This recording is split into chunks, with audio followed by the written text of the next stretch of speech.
Hello friends, welcome to my channel easy learning. आज का हमारा टॉपिक है लेटर आई। बच्चों, क्या कभी आपने सोचा है कि KIT काइट और KIT किट क्यों होता है, जबकि दोनों ही वर्ड्स के बीच में आई आता है ना? ये सोचने वाली बात। चलो समझते हैं। कब ई यानी शॉर्ट आई और कब आई यानी लॉन्ग आई बोलते हैं। जब आई किसी शब्द के बीच में हो और उसके बाद कॉन्सोनेंट आकर शब्द बंद हो जाए तो आई की आवाज़ ई होती है।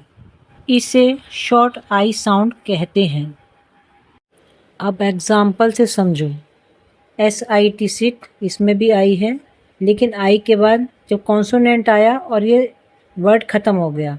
इसी तरह पिन, इसी तरह बिग, इसी तरह फिश और इसी तरह मिल्क। सब कॉन्सोनेंट आने के बाद शब्द ख़त्म हो जाते हैं, तो इसलिए इसको ई साउंड किया जाता है। और याद कैसे रखेंगे? आई प्लस कॉन्सोनेंट इक्वल टू ई। जब आई अपने नाम की आवाज़ बोलता है तब उसका साउंड आई होता है।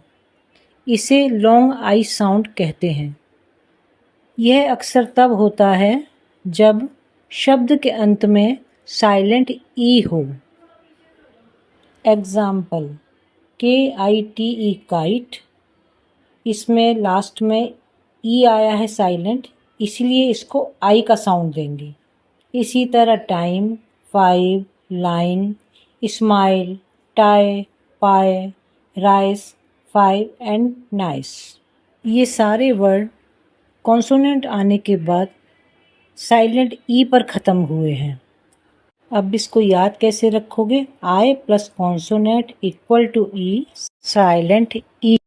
और जब आई शब्द के अंत में हो, आखिर में हो, तब भी वो अपनी साउंड देता है, जैसे आई, HII।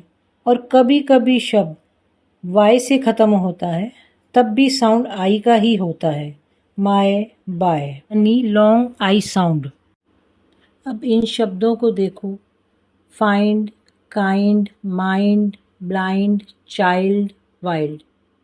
इन वर्ड्स में लास्ट में साइलेंट ई नहीं है, फिर भी साउंड लॉन्ग आई का आता है, क्योंकि साइलेंट ई केवल एक नियम है, हर बार लॉन्ग आई होने का कारण नहीं है।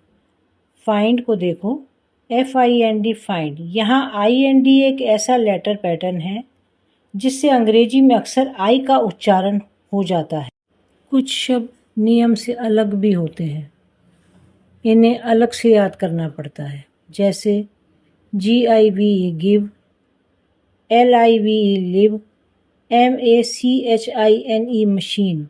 सब साइलेंट ई से ख़त्म हो रहे हैं, लेकिन इनकी साउंड ई है। अब देखो, कुछ वर्ड्स ऐसे भी होते हैं जिसमें आई और ई दोनों की साउंड होती है, जैसे रिवाइजिंग, राइडिंग, ड्राइविंग, स्माइलिंग। इसे हम वर्ड रिवाइजिंग से समझते हैं। इस शब्द में आई 2 बार आया है, लेकिन दोनों की आवाज़ अलग है। क्यों? वाई?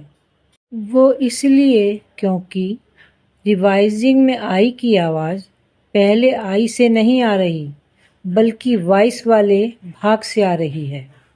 इसे हम ऐसे समझ सकते हैं। रिवाइज, री प्लस वाइज। वाइज में I plus consonant plus silent E का पैटर्न है, इसलिए I equal to long I. Revise पर जब ING जोड़ते हैं तो साइलेंट ई हट जाता है, लेकिन आई वाली आवाज़ बनी रहती है। इसलिए रिवाइजिंग में VIS का आई साउंड छोटा ई रहता है, लेकिन जैसे ही VIS में साइलेंट ई जुड़ जाता है तो उसकी आवाज़ लॉन्ग आई हो जाती है। ING का आई छोटा ई रहता है। यही कारण है कि उसका उच्चारण रिवाइजिंग होता है, ना कि रिविजिंग। अब आप अच्छी तरह समझ गए होंगे जब भी किसी बेसिक वर्ड में हम ING जोड़ते हैं तो साइलेंट ई हट जाता है, लेकिन आई वाली साउंड बनी रहती है। जैसे रिवाइज का रिवाइजिंग, राइड का राइडिंग, ड्राइव का ड्राइविंग, स्माइल का स्माइलिंग। अच्छा बच्चों, अब तो आप समझ गए होंगे कि लेटर आई कभी लॉन्ग आई वाली साउंड और कभी शॉर्ट आई वाली साउंड यानी ई की साउंड क्यों देता है। अगर आपको ये कॉन्सेप्ट अच्छा लगा हो तो चैनल को लाइक एंड सब्सक्राइब कीजिए और ऐसे ही मज़ेदार कॉन्सेप्ट के लिए हमें फॉलो कीजिए। Bye bye.